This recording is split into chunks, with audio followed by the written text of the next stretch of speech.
साथियों, हो सकता है कि हम जलसा सुनते वक्त भी बारिश जो बहुत स्लो हो रही है ये बहुत तेज भी हो जाए।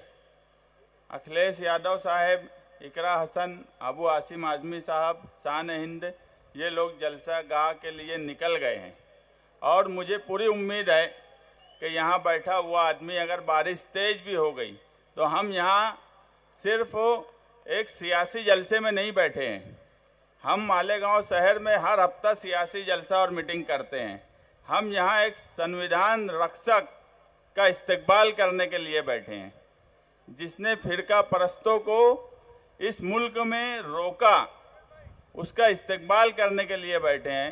तो मुझे पूरी उम्मीद है कि अगर बारिश तेज भी हुई तो यहाँ बैठा हुआ हर आदमी जलसा पूरा सुन के जाएगा और मेरी तायीद करेगा हाथ उठाकर। आप एक बार हाथ उठाकर ये तायीद करिए कि जलसा जो है ये हम पूरा सुन के जाएंगे। अखिलेश यादव साहब, इकरा हसन को हम सुन कर जाएंगे। बारिश कितनी भी तेज हो हम यहाँ रहेंगे। और ग्राउंड के बाहर जो लोग हैं मैं उनसे भी गुजारिश करता हूँ कि वो ग्राउंड के अंदर आ जाएं। बारिश ग्राउंड के बाहर भी पानी लगेगा, ग्राउंड के अंदर भी पानी लगेगा। और हमें आज कौम की बेटी इकरा हसन और संविधान रक्षक जो हैं, हम उनके इस्तकबाल के लिए यहाँ जमा हुए हैं। ये कोई आम सियासी जलसा नहीं है। अगर बारिश तूफान कुछ भी होगा तो हम यहाँ डटकर खड़े रहेंगे। मुझे ये उम्मीद मालेगांव शहरियान से है। आज इतनी बारिश के बाद भी आपका जमा होना और हमारे लीडरान का यहाँ आना इस बात का सबूत है कि मालेगांव नहीं पूरे महाराष्ट्र में अब तब्दीली आएगी। और अब ये मालेगांव से शुरुआत हो रही है। जिस तरह आप लोगों ने साथी निहाल अहमद साहब का साथ दिया था, आने वाले इलेक्शन में मैं उम्मीदवारी कर रही हूँ समाजवादी पार्टी से।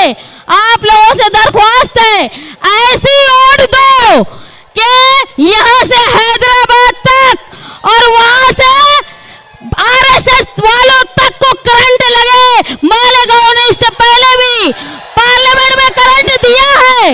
इस मर्तबा समाजवादी सोच और समाजवादी झंडे को हमेशा ऊंचा करने का काम मालेगांव शहर ने किया है। ये तुम्हारी भीड़, तुम्हारा जोश ये बता रही है कि ये तब्दीली मालेगांव शहर से आएगी। और मैं मालेगांव शहर की तरफ से हमारे नेता को, अबू आसिम आज़मी साहब को और हमारे पास आई हुई इकरा बहन को वादा करती हूँ कि हम ऐसा इलेक्शन लड़ेंगे कि पूरे हिंदुस्तान में समाजवादी सोच का एक नई इब्तिदा होगी। आप सब यहाँ जमा हुए, ये जोश सिर्फ ये जलसे तक मत जिंदा रखना, ये हमारी शुरुआत है। इसके बाद हमको इलेक्शन में अपना जादू बताना है। तुमने जैसे पार्लियामेंट में जादू बताया था ना, वैसा ही जादू तुमको असेंबली में बताना है। ऐसा कर देना है। मैंने इससे पहले भी कहा था कि हमारे लीडर अखिलेश भैया इस बात को अगर मानते होंगे कि यूपी ने उनकी 37 सीट दी है, तो देखो ये बारिश में आपके इंतजार करने वाले लोगों को भी, आप इस्तकबाल करने वालों को भी भूलना मत। जब वक्फ तरमीमी बिल का फैसला हो तो मालेगांव शहर को याद रखना, जब जब अक़लियत पर आंख उठाई जाए, जब जब भाजपाई लोग एक फिरका परस्ती की नजर से मुसलमानों को देखे, तो आप हमारे रहबर, हमारी रुकावट, हमारे लिए बचाव बनकर पार्लियामेंट में खड़े रहना। और हम ये वादा करते हैं कि ये हमारा शहर जो है छोटा उत्तर भारत है। आप यहाँ से जब यहाँ आए हैं तो यकीनन हमारे वहाँ के रिश्तेदारान, हमारे लोग, जो बुलडोजर की सियासत हिंदुस्तान में चल रही है वो महाराष्ट्र में भी आ रही है, उसको अगर खत्म कोई कर सकता है तो वो समाजवादी अखिलेश यादव ही है। और तुम यहाँ वादा करो कि यहाँ से लेके उत्तर प्रदेश तक इनका साथ देंगे। ये जो बुलडोजर की सियासत, इनकाउंटर की सियासत और जो यहाँ से लोग जब मदरसों में जाते हैं, चाहे वो नदवा में जाएं, चाहे देवबंद में जाएं, चाहे कछोछा में जाएं, चाहे इमाम बाड़ा में जाएं, लोगों को डर लगा रहता है कि रास्ते में हमारे साथ मॉब लीचिंग ना हो जाए। उसका अगर कोई बचाव कर सकता है तो वो सिर्फ समाजवादी लीडर है।